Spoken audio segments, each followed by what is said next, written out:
Сәлем баршаға, бүгін восточный пирог дайындаймыз. Ол үшін бізге бөлме температурасындағы сары майға кішкене қант және бір жұмыртқа қосып араластырып аламыз.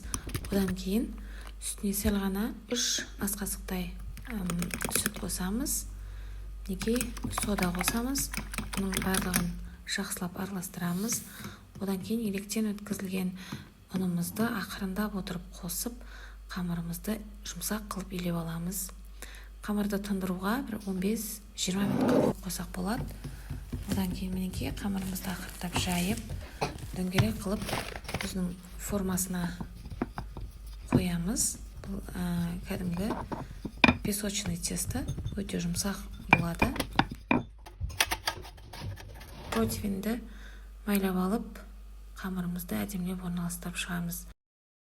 Шығыс тәттісінің негізгі бөлігі осындай курага, изюм, жаңғақтардан тұрады. Соны жақсылап курагамызды турап аламыз. Турап алғаннан кейін жаңғақ қоссаңыз болады, өзіңіздің қалауыңызға қарай грек жаңғағын да қосуға болады. Одан кейін қоюлатылған сүт, яғни сгущенканы үстіне құйып шығамыз. Мінекей 180 градуста 40 минутта дайын болған восточный пирогымыз. Оңай дайындалатын пирогты сіз де жасап көріңіз.